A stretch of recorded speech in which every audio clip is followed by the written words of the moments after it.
মানু আমাকে ডাকছে, মা এইদিকে আসো আসো, ক্যামেরাটা নিয়ে আসো। আমি বললাম কেন? বলছে এই দেখো গাছে একটা বেগুন হয়েছে। আমি বললাম কই, আমি তো দেখিনি। আমি বললাম বেগুন আছে, দাদু তো বেগুন এনেছে, এখন তুলতে হবে না, আর 2-4 দিন পরে একটু বড় হোক তারপরে তুলিস।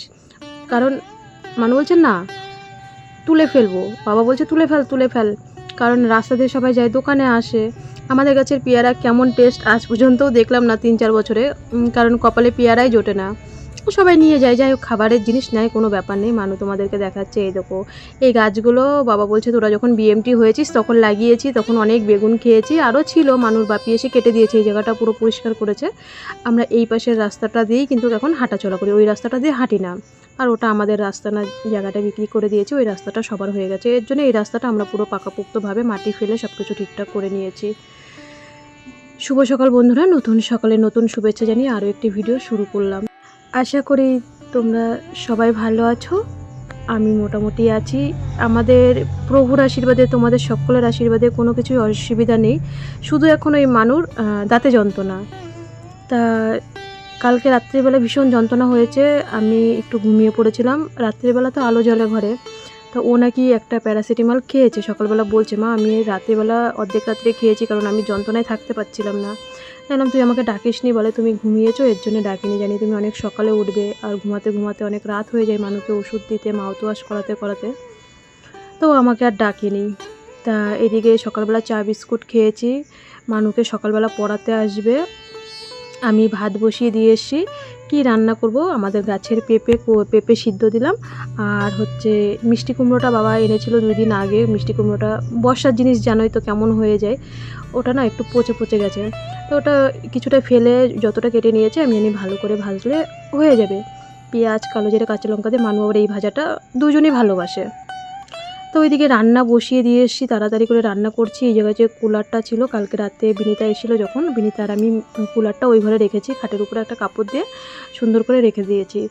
কারণ এখন মানুষ ঠান্ডা যাতে না লাগে, কুলারটা সেরকম একটা চালায় না, ওটা বৈশাখ জ্যৈষ্ঠ মাসে গরমে ঠিক আছে, এখন ফ্যানেই হয়ে যায়।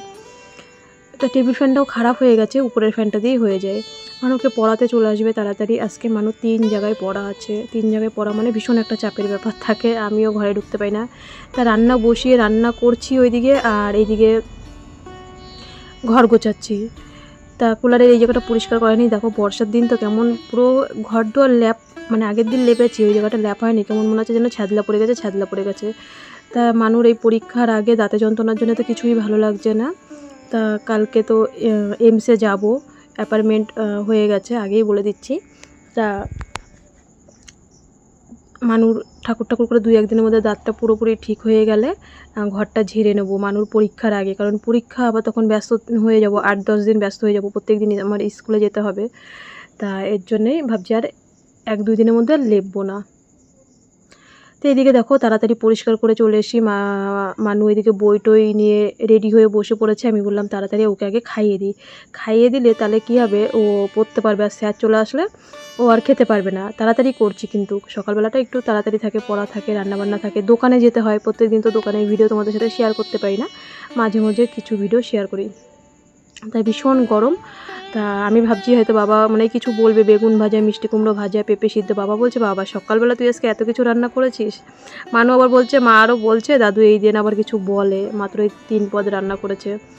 তা মানুকে বলছি আয় আমি তোকে তাড়াতাড়ি খাইয়ে দিই, আমি যদি না খাইয়ে দিই ও ঠিক মতন খাবেও না। আর কি হয়েছে, যেই খাওয়াতে বসি অমনি স্যার চলে এসছে। কয়েকগাল ভাগ্যিস তাড়াতাড়ি করে খাইয়েছি। মানুর ইংলিশ স্যার মানে একদম ঝড় বৃষ্টি তুফান হয়ে গেলেও আসবে, আর কথা বাই, মানে এরকম মাস্টারমশাই আমি খুবই কম পেয়েছি ইংলিশ মাস্টারের মতন। মানে আগেও যে পড়িয়েছে ঝড় বৃষ্টি তুফান, মানে টর্চ লাইট জ্বালিয়ে, আগে তো রাতে পড়াতো এখন দিনে পড়াই, টর্চ লাইট জ্বালিয়ে, আমার তো তখন চার্জার ছিল না বা সেরকম একটা ঝড় বৃষ্টির দিনে, তবু উনি পড়াবেই। মানু বলে আমাকে এই ইংলিশ মাস্টার আমাকে মানে ছাড় দেবে না, মানে উনি এরকমই, এটাই কিন্তু নিয়ম যে যাই হয়ে যাক পড়াতে উনি আসবে যেইভাবে। আর কোনো তো মানুষের তো বিপদ হতেই পারে, কিন্তু স্যার হোয়াটসঅ্যাপে মেসেজ করে দেয় যে রিমি আজকে যেতে পারবো না, কিন্তু উনি কামাই খুব কম করে, আমার মনেই পড়ে না উনি যে কামাই করে না। যাই হোক, এই যে মানুকে ভাত খাওয়াতে স্যার ঢুকে গেছে, ও দৌড়ে চলে গেছে, জল না খেয়েই চলে গেছে, পরে আমি আবার ওকে জল দিয়েছি। আর এইদিকে দেখো পড়ার পরে মানুর, আমি জানতাম না, সত্যি বলছি, কাকিমা যদি কমেন্ট করে, মানুকে একটা গিফট পাঠিয়েছে, আমি জানি না। কাকিমা কিন্তু আমার সাথে ফোনে 2 দিন আগেও কথা বলেছে, আমি ভিডিও পোস্ট করিনি, কেন ভিডিও পোস্ট করিনি, মানুর কি অসুবিধা হচ্ছে। তাই মানুকে এই গিফটটা পাঠিয়েছে কাকদ্বীপের কাকিমা পাঠিয়েছে। তা আমার রূপা দাস নামে আমাকে যখন ফোন করে বলছে পার্সেল আনছে, আমি তো কোনো অর্ডার করিনি। তা আজকে বলছে যে প্রথমে ফোন ধরনি, আমি কিন্তু যেহেতু টাকা পেমেন্ট করা, আমি কিন্তু এবার পার্সেল নিয়ে চলে যাব।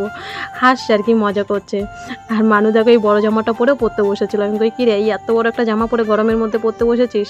বলছে হ্যাঁ, আমি খুলে ফেলবো। পরে উঠেই তার একটু 5 মিনিটের পরেই ফোনটা এসে। তা কাকদ্বীপের কাকিমা পাঠিয়েছে, তোমরা দেখেছো, আগেও চার্জার পাঠিয়েছে। তারপরে আমার বিএমটি সময় তো দিয়েছেই। তারপরে হচ্ছে মানুষ জন্মদিনের জন্য রাইস কুকার কেনার জন্য টাকা দিয়েছিল, সেটা আমি হচ্ছে এই যে ভেলুরে গেলাম, প্রায় 65,000 টাকা লেগেছে, তখন খরচা করে ফেলেছি। কারণ কাকিমা বলছে সবাই যদি জিনিস দেয় টাকাও তো দরকার পড়ে, কারণ ওর তো কয়েকদিন পর পর লাগে, মানে হসপিটালে ভেলুরে যেতে হয়।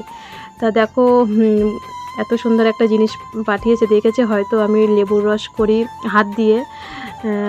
দেখো হ্যাঁ, একটা লেবুর রসে বাটি কেনার মতন সামর্থ্য যে নেই না, আমি ভাবি হাত দিয়ে করি, আর যখন আনবো। কাকিমার ছেলে ভাই হচ্ছে চেন্নাইতে চাকরি করে, ওখান থেকেই অর্ডার করে দেয় ফ্লিপকার্টে। আগেও যেই জিনিসগুলো দিয়েছে তোমরা দেখেছো, ওই জিনিসগুলো ভাই সব কিছু, কাকিমা তো আর পারে না, ওখান থেকে চেন্নাই থেকে ডাইরেক্ট পাঠায়। কিন্তু আমি তো দেখে অবাক হয়ে গেছি যে এই পার্সেলওয়ালা ফোন করেছে, আর কাকিমা আমাকে ফোন করে একবার বলেও নি যে উনি পাঠিয়েছে, পুরো একদম সারপ্রাইজ। দেখে অবাক হয়ে গেছে যে এত একটা সারপ্রাইজ দেবে। তা মানু ফটো তোলার সঙ্গে সঙ্গে দিদুনকে মেসেজ করলো যে দিদুন তুমি এটা পাঠিয়েছো, কই আমাকে তো একবার বললে না। আসলে এই কাকিমার সাথে আমাদের পরিচয় মৌ কল্লোল, মানে ইউটিউব, আমার যখন বিএমটি হয় আমার ভিডিও এই দুটো চ্যানেল মানে আর কি ওরা শেয়ার করে ওদের কমিউনিটি পোস্টে দিয়েছিল, কারণ ওরা দুজন হচ্ছে বড় ইউটিউবার। এক হচ্ছে আকাশ পাপড়ি রানাঘাটের, আর হচ্ছে মৌ কল্লোল। মানে মৌ কাকিমার সাথে আমার সবসময় কথা হয়। এই তো আমি বলছি তোমাদের, এখানে লেবু কেটে নিয়েছি, আজকে ওই মেশিনটাতে করিনি, কালকের থেকে করব, আজকে আমি আর কি হাতেই করছি, তাই তোমাদের সাথে সেটাই বলছি। মৌ কল্লোল এমন একটা ভালো মেয়ে, মানে মৌ কল্লোল না। বন্ধুরা এখন বাজে 2:15 বেজে গেছে, মানুকে লেবু রসটা করে দেবো। আমি বাইরে কাজ আছে, উঠান টুঠান ঝাঁট দিইনি, দেবো, কারণ বৃষ্টি হয়েছে, উঠানটা শুকায়নি। আর বিশেষ করে মানুষ সকালে তো ইংলিশ পড়িয়ে গেছে, এখন তপু আসবে পড়াতে। তা ভাবলাম আগে স্নান করে হচ্ছে কটা খেয়ে ভিডিওটা পোস্ট করে নিই, কারণ অন্যদিন তো 4টের দিকে ভিডিও পোস্ট করি, অসুবিধা হয় না। তা তপু ওকে 3টের সময় পড়াতে আসবে, ওই এর জন্যে তাড়াতাড়ি ভাবলাম বাইরের কাজগুলো, তপু পড়াতে আসলে জানোই 1.5 ঘন্টা 2 ঘন্টা পড়ায়, আর সে তো 6টায় আসবে, সমুদ্র 6টায় না 5:30টায়, যাই হোক 3টের সময় পড়াতে আসলে প্রায় 4টে, 4:30 তো বাজবেই। তা আমি বলছি তখন আমি বাইরের সব কাজগুলো করব, আবার 5:30 6টার দিকে আবার ওর হচ্ছে সমর স্যার আসবে। তা এর জন্য আজকে তাড়াতাড়ি স্নান করে খাওয়া দাওয়া করে নিলাম। আর এটা দিয়ে কালকে, এটা তো বললামই, কাকদ্বীপের কাকিমা পাঠিয়েছে, ওটা কালকের থেকে ব্যবহার করব। আমি হাতেই করি, মানে হাতেই সুবিধা হয়। যাই হোক কাকিমা দেখে আমাকে বলেও নি একবারও, যেটা পাঠিয়েছে। পাঠানোর পরে যখন আমার বাড়িতে ফোন এসছে, তখন আমি বুঝলাম যে কাকিমা ছাড়া, এখনও কাকিমাকে মেসেজ করেছি, দেখেনি, ফোন করিনি, হোয়াটসঅ্যাপে মেসেজ করেছি, যে মানু মেসেজ করেছে, আমি টাইম পাইনি, যে দিদুন তুমি পাঠিয়েছো, কই তুমি তো বললে না। তা এখনও মেসেজ দেখেনি, আমি ফোনও করিনি, মেসেজ করেছি, দেখেনি। তা মানুর সকাল থেকে 2টো জ্বরের ওষুধ খাওয়া হয়ে গেছে, প্যারাসিটামল 2টো খাওয়া হয়ে গেছে। এবার এত খাওয়া ভালো না, আগের দিনই তোমাদেরকে বলেছি, ওর ইংলিশ স্যার মানে যতক্ষণ ওষুধটা খায় 6 ঘন্টা, জানো তো আমাদের জ্বরের ওষুধ খেলে 6 ঘন্টা জ্বর আসে না, কিন্তু জ্বরের ওষুধটা এত খাওয়া ভালো না, কারণ ওর তো জ্বর না, দাঁতে যন্ত্রণা। এবার অ্যাপার্টমেন্ট হয়ে গেছে, কালকে সকালবেলা 7টায় অ্যাপার্টমেন্ট, মানে কল্যাণী এমসে, আগের ভিডিওতে তোমাদের বললাম। তা কালকে সকালবেলায় যেতে হবে, আজকে রাতের মধ্যে সব গুছিয়ে টুছিয়ে। এখান থেকে ওর বাপি আবার টোটোকে ফোন করে দিল, মারুতি করলে অনেক টাকা চাচ্ছে, প্রায় 1,500 টাকা মতন চাচ্ছে মারুতি। সারাদিনের ব্যাপার, এখন কখন হবে টবে না হবে আমি তো জানি না এমসের ব্যাপারে, কিন্তু ওই বিনীতার বাবা বলল যে সারাদিনই লাগবে। ওরা দেখায়। তারপরে ওর যে ইংলিশ মাস্টার ওর মেয়ে নাকি এমসে দেখায় কানে যন্ত্রণার জন্য, কানে যন্ত্রণা এমসে দেখায়। আজকে ইংলিশ মাস্টার যখন পড়াতে এসছে তখন বলছিল। তা কালকে ভোর 4টের সময় যাব, ফাইনালি অ্যাপয়েন্টমেন্ট হয়ে গেছে। লেবু রসটা করে দিয়ে 3টে লেবু দিয়েছি। ওই জ্বরের ওষুধ যতক্ষণ খায় ব্যথা কম থাকে ওই একটু খেতে পারে, নাহলে একদমই খায় না। সকালবেলা খেতে খেতে পড়াতে চলে এসছে, খেতে পাইনি ঠিক করে, আর এখনও ওই ভাত খেয়েছে অল্প কটা, 2বার খাওয়া হয়ে গেছে অলরেডি জ্বরের ওষুধ। এই হচ্ছে কথা। দিকে আজকে আমার জন্মদিনের নিমন্ত্রণ আছে, মানুর আর কি, আমার না, মানুর নিমন্ত্রণ আছে। আমার না হলে আবার বাজারে যেতে হবে, কিছু দিতে হবে। তা যেহেতু এই স্টিল বাসন এসে, দাদা স্টিলের বাসনওয়ালা, আমি বললাম এখান থেকে কিছু একটা নিয়ে দেখ মানু, বুঝিসই তো কালকে এমসে যাব, কত টাকা লাগবে জানি না, কিছু একটা এখান থেকে নে। তা বুঝিসই তো পয়সা করি সমস্যা আছে। তা ও হচ্ছে এখান থেকে নিয়েছে, আর বলছিল এই টাকাটা ওর হাতে ছিল, বলছিল মা আমরা ঘরের জন্য একটা টিফিন গাড়ি নিই। আমি বলছি না এখন কিচ্ছু নিতে হবে না, তুমি এখন আপাতত নিমন্ত্রণ রক্ষা করো। তাই এই টিফিন গাড়িটা নিয়েছি, মানুষ জন্মদিনে সন্ধ্যেবেলা যাবে গিফটের জন্য এটা নিয়েছি। নাহলে আমার আবার বাজারে যেতে হতো, আর বাজারে গেলেই একটা জিনিসের জন্য গেলে তখন আরও পয়সা খরচা হয়। আমি ওকে বকাবকি করলাম যে মা অনেক হিসাব করে আমাদের চলতে হয়, কারণ সামনে মাস্টারের দিন ঘনিয়ে চলে এসছে তাড়াতাড়ি, কিন্তু আর 1 সপ্তাহ পরেই মাস্টারের 5,000 টাকা মায়না। কালকে এমসে যাব, কত টাকা লাগবে তার হয়তো কোনো ঠিক নেই। এখন কিছু নেওয়া যাবে না বাবা, আবার সামনের মাসে কি পরের মাসে নেব। তো বললো ঠিক আছে মা। তা এদিকে মানুকে পড়াতে আসবে বললাম। আমি এদিকে উঠানটা, কালকে রাতে না বৃষ্টি হয়েছিল, আজকে সকালেও বৃষ্টি হয়েছে, তার জন্য উঠানটা তাড়াতাড়ি ঝাঁট দিইনি, এখন সব সেরে নেবো। আর আজকে কি হয়েছে, দুপুরবেলার থেকে না কারেন্ট নেই। তোমাদের সাথে সেই যে 2টোর সময় কথা বললাম, কারেন্ট ঠিক করবে বলেছে, 4 ঘন্টা নাকি কারেন্ট আসবে না। তাহলে বলো তো কী অসহ্য গরম লাগছে, ভালো লাগছে না। তা সব ভাবছি কারেন্ট যখন নেই, মানুষ না অস্থির করছে, আরও কারেন্ট না থাকলে ভীষণ একটু অস্থির করে বলছে মা আমার পেটে ব্যথা করছে, এই করছে। তা এদিকেও পড়তে বসে গেছে। আমি উঠানটা দেখো এখনও উঠানে জল রয়েছে, সকালে বৃষ্টি হয়েছে, ভালোই বৃষ্টি হয়েছে। তো উঠানটা ঝাঁট দিয়ে বাসনগুলো মেজে নেব। যেটা আমি বলছিলাম তখন, মোয়ের ভিডিও তো আমি দেখি, বোনই তো বলি, কাকিমার সাথে, আমার কাকদ্বীপের কাকিমার সাথে কথা হয় মোয়ের ভিডিও, যে মৌ বাড়িতে এসে বাড়িঘর পরিষ্কার করছে, তাই বলছে যে মৌ কিন্তু বিএমটির সময় আমার ভিডিও এত বড়, সব বড় বড়, আমি কন্ট্রোভার্সি চ্যানেলগুলোর কথা বলছি না, মানে যারা ব্লগার আর কি, রোজ ভিডিও দেয়, ওই আকাশ পাপড়ি আর হচ্ছে মৌ কল্লোল, ওরা আমার ভিডিও শেয়ার করেছিল বিএমটির সময়, কমিউনিটি পোস্ট দিয়েছিল, সেখান থেকে এই কাকদ্বীপ কাকিমার সাথে আমার পরিচয় সেখান থেকে। তাই এখন বলে একদিন যদি আমি ভিডিও না দিই, 5টার সময় দেখে আমি ভিডিও দিইনি, কাকিমার বাড়িতে গোপাল আছে, গোপালকে সেবা দিয়ে সন্ধ্যেবেলা আমাকে সঙ্গে সঙ্গে ফোন করবে, কেন ভিডিও দেওনি, আমার দিদন সোনা ভালো আছে তো, এরকম বলে। আর এখন মানে একদিন পরপরই ফোন করে কাকিমা বলে, আজকে প্রায় তো আমার বিএমটি হয়েছে, তোমরা জানো 10-11 মাস কাছাকাছি হতে গেল, 10 মাস হয়ে গেছে।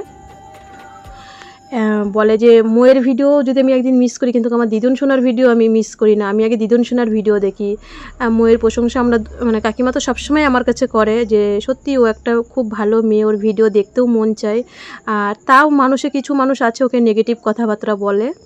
তো এইদিকে দেখো আমি সব কাজ সেরে ভাসুরের বাড়িতে এসেছি, আর আমরা এখানে 3 জন, বুঝলা, আমি হচ্ছি সবথেকে ছোটো কাকি। মানে এই দুটো, মানে যা বলেছি এখানে তোমাদেরকে আর অরিজিনাল ভয়েস দিইনি, তোমরা শুনলেও হেসে পাগল হয়ে যেতে। আমি এমন কথা বলেছি এই দুটো হাসতে হাসতে পাগল হয়ে যায়, বলে না ছোটো কাকির সাথে বান্ধবীর মতন মেশে। তা দিদি আবার কি করেছে, আমাদের যেন মশা না কামড় দেয়, ওই ধূপ জ্বালিয়ে দিয়েছে মশার ধূপ। এই যে বন্ধুরা, এখন বাজে 8টা, আমি এখন মানু যাবে নিমন্ত্রণ বাড়ি, জন্মদিন, মানে আমার জায়ের বাবার বাড়ি, ওই রাস্তার ওই পাশেই। আর আমি যাব হচ্ছে কনাদির কাছে, কারণ এত গরম, দেখো সিঁদুর কিন্তু পড়েছি, সিঁদুর উঠে গেছে, মানে এত গরম, বারবার চোখ মুখ ধুচ্ছি। তা সন্ধ্যেবেলা চা বিস্কুট খেয়ে আর ভিডিও করিনি। এখন কটা শুধু বাবার জন্য ভাত করব, মানু তো নিমন্ত্রণ বাড়িতে যাচ্ছে জন্মদিনে। তা আর বাবার যেই শুনেছে আমি কালকে ভোর 4টে 4:30 দিকে এমসে যাব কল্যাণী, মানে বলছে কখন আসবি, ভাবছি আমি মানে বাবার বাড়ি যাবো। তা আমি তো বাবার বাড়ি যাই না। তা মানু বলছে তোমার থেকে আমার মায়ের বেশি চিন্তা আছে, মা ঠিক তোমার খাওয়ার, মানে ওনার আর কি, ওই স্টোভটা দেখো না খারাপ হয়ে যায়, স্টোভটায় কী করে রান্না করবে। তা চলো যেতে যেতে বলছি, অন্ধকার তো, যেতে যেতে বলবো কি। তা কণাদিকে বলে আসি কালকে বাবাকে ভাত দেওয়ার জন্য সকালবেলা দুপুরবেলা, কারণ কমেন্টে বলেছে বা সবার মুখেও শুনেছি যে এমসে গেলে নাকি সারাদিন শেষ। তা এর জন্যে ও মানুকে ওই বাড়িতে দিয়ে আমি হচ্ছে কনাদির কাছে যাব। ও মানু আবার একা একা যেতে লজ্জা পাচ্ছে, তা আমার ছোটো বাসুরের ছেলে রানা। এবার রানা দেখি রানার কাছে যাই, রানা তো ছেলে মানুষ আছে নাকি ঘরে তার নেই ঠিক।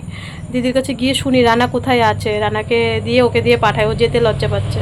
এই যে মানু হচ্ছে জন্মদিনে যাবে, এই যে সামনের বাড়িটা আমার জায়ের বাবার বাড়ি।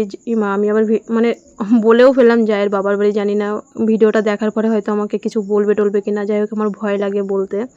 তো এইদিকে জ্যাঠা শ্বশুরের বাড়িতে এসেছি, দেখছি কি যে ওরা কেউ বাড়িতে নেই, মানু আর কি রানার সাথে যাবে আর কি, ওর দাদার সাথে যাবে। তা আমি দিদি দিদি করে চেঁচালাম, দেখছি কেউ নেই, আমি বললাম চল নেই। তো ওকে রাস্তা পার করে দিলাম, আমি বললাম তুই যা ভিতরে দেখ, হয়তো বড় মামা বা বড় মামি আছে। কারণ দেখো যার সাথে যা হোক, আমার মানুষ জন্মদিনে বা আমার বাড়ি কোনো অনুষ্ঠান হলে আমার জায়ের বাবার বাড়ির থেকে ওরা আসে, আমার সেখানে যাওয়া কর্তব্য, আর পাশাপাশি বাড়ি যেহেতু। তা মানুকে পার করে দিলাম ওদের বাড়িতে, আমি চলে গেলাম সোজা কনাদির বাড়িতে। বাবার কালকে কি খাবে, আমি তো কালকে ভোর 4টে বেরিয়ে যাবো এমসে যাবো মানুকে নিয়ে। এটা হচ্ছে কনাদির বাড়ি। ও কনাদি, তা কনাদিকে ডেকে দেখছি কি যে বাড়িতে নেই, দিদি বাড়ি গেছে। বাড়ি এসে দেখছি মানু চলে এসছে ওই বাড়ির থেকে। ও রানাদা নেই, ওদের বাড়ি কেউ নেই, ও চলে এসছে বাড়ি। আমি এসে দেখছি কনাদির বাড়ির থেকে। তারপরে আবার হচ্ছে বললাম যা রানাদার সাথে, ওই যে আমার এটা হচ্ছে জায়, আমার নিজের জায়ের বাবার বাড়ি। আমাদের বাড়ি এই পাশ, ওদের বাড়ি ওই পাশ। যাই হোক বললাম, জানি না এরপরে কী হবে, ভিডিও তো করলাম, যা হবে হবে দেখা যাবে। তাই যদি বাইচান্স ভিডিওটা দেখে আর কি সবাই। এদিকে মানু তো চলে গেল জন্মদিনে নিমন্ত্রণ খেতে। দেখো মেন কথা হচ্ছে আমার বাড়িতে যে আসবে, আমিও আমার মেয়ে বা আমি, আমাদের বাড়ি আমরা পুরো ফ্যামিলি, আমরা 3জন, আমরাও সেই বাড়িতে অবশ্যই যাব। যে যতটা করবে তার থেকে আমি আরও বেশি করার চেষ্টা করব। মানুকে পাঠিয়ে দিয়ে কালকে এমসে যাব, যে আমি সব ব্যাগপত্র গুছিয়ে নিচ্ছি। আর সবথেকে বড় কথা হচ্ছে ওই বাড়ির বড় বউ, মানে বড় বৌদি আমার মানুকে ভীষণ ভালোবাসে। আমার বড় বৌদির মতন মানু মামি মামি করে, কারোর সাথে কথা বলুক না বলুক, ওর বড় মামির সাথে অবশ্যই কথা বলে। আর জ্যোতি মানে ছোটো বউ যার আর কি জন্মদিনে, জ্যোতি হচ্ছে আমার ননদের মেয়ে, যেতে তো হবেই। আর জ্যোতি আমার বাড়িতে সবসময় আসে, কেউ আমার সাথে সম্পর্ক রাখুক বা না রাখুক, জ্যোতি আমার সাথে সবসময় সম্পর্ক রাখে।